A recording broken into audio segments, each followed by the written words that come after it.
Since ये expiry वाला हफ्ता है तो शॉर्ट कवरिंग एक्सपेक्ट करें कंटिन्यूसली? तो शॉर्ट कवरिंग के पहले नेहा सबसे इंपॉर्टेंट चीज़ क्या है? अगर आपको शॉर्ट करना है तो क्या आप इस लेवल पे शॉर्ट करेंगे क्या?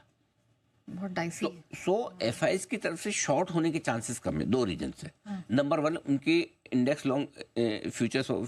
फ्यूचर्स में लॉन्ग पोजीशन ऑलरेडी गड़गड़ा के 31% पे रह गए। 31% कम है, मैं ये नहीं कहता, हमने 12-13% भी देखी है एफआईज की, बट आप एक्सपायरी पे आ गए ना।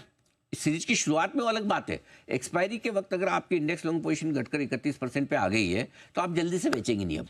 तो पहली चीज क्या है, इन लेवल पे नए शॉर्ट्स बनने की संभावना। दूसरा कारण क्यों इस लेवल पे नए शॉर्ट्स नहीं बनेंगे, क्योंकि आप 21 नवंबर के लोज जहां से आप कूदे, जो 23,350 के आसपास क्लोजिंग बेसिस पे था, बैंक निफ्टी का 50,100 के आसपास क्लोजिंग बेसिस, वहां से आप बहुत नजदीक है।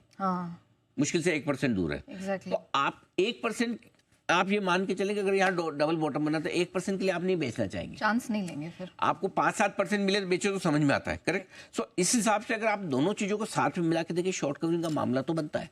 ठीक है, बनता है। डन।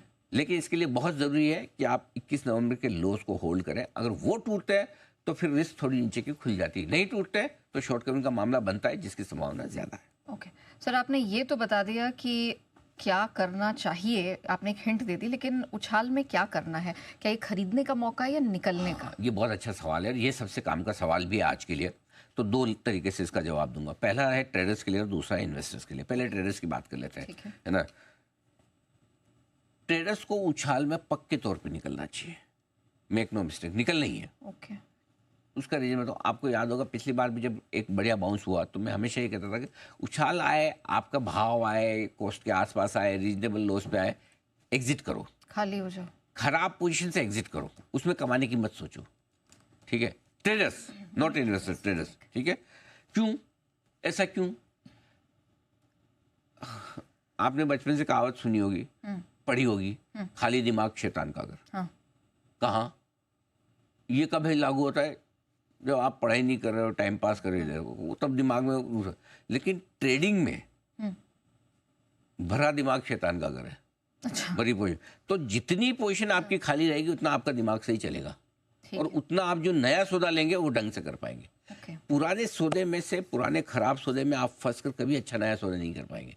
सो पुराना खराब सौदा हो गया, भगवान की मेहरबानी है, मेरी प्राइस आई, मैं निकलने को मिल रहा है रीजनेबल लॉस में या रीजनेबल प्रॉफिट में या कॉस्ट पे, थैंक यू वेरी मच। आगे से ध्यान रख के नया खाली पोजीशन, खाली दिमाग, खाली अच्छे से सोचो अब क्या करना है, उस समय आप फ्रेश व्यू लो। ठीक है, तो आपका अच्छा सौदा बनेगा। ठीक है, ये ध्यान रखिए।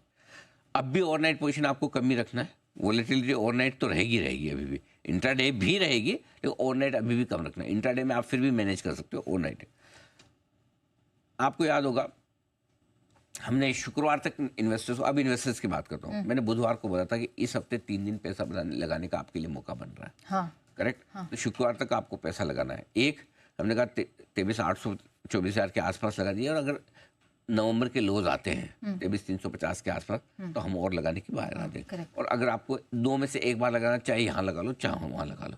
सो इन्वेस्टर्स के लिए तो पैसा लगाने की राय, मेरा मानना ये कि अब से लेकर जनवरी के पहले हफ्ते तक आपके बाजार में पैसा लगाने के मौके हैं। जो एक आप दो तरीके से पैसा लगाने का मौका ढूंढ रहे हैं, एक टाइम के हिसाब से, एक लेवल के हिसाब से। ठीक है, लेवल हमें पता है नवंबर लो, टाइम हमें पता है अब से जनवरी फर्स्ट वीक तक। अगर आता है, जिनको लगता है कि भाई मैं 200-400 पॉइंट के लिए मुझे, अगर समझो 23,550 लो था आपका फ्राइडे का, 23,350, 23,550 में क्या फर्क पड़ता है, मैं 200 पॉइंट में इतना टाइम नहीं कर पाऊंगा, तो आपके लिए फ्राइडे मौका था पैसा लगाने का। Correct, right. नहीं तो अब आगे देख लीजिए। मेरा ये मानना है कि जनवरी के दूसरे हफ्ते से लेकर बजट तक आपको प्री बजट रैली मिलेगी, 1 फरवरी प्री ट्रम्प रैली मिलेगी। 20 तारीख को ट्रम्प साहब भी कुर्सी पे बैठ रहे हैं, खुशी हो जाएगी। हाँ। तो 10 तारीख के बाद से 8-10 तारीख 15 तारीख, अब थोड़ा बहुत मार्केट आगे पीछे गए, लेकिन मेरा ये मानना है कि जनवरी का सेकंड हाफ बाजार के लिए अच्छा रहना चाहिए। एक तेजी आपको देगा ये बाजार, ठीक है, एक तेजी देगा पक्का, उसको खेलना है आपको। ठीक है, इस रिकवरी में जो हमें लगता है कि चलने में सबसे ज्यादा बैंक्स ही हैं। पहले बैंक्स चलेंगे। आज के लिए मेटल्स थोड़े चल सकते हैं, steel I mean, mid cap small cap जो 2-2% घटे हैं शुक्रवार को, ये बढ़िया चलेंगे। ठीक है, डन।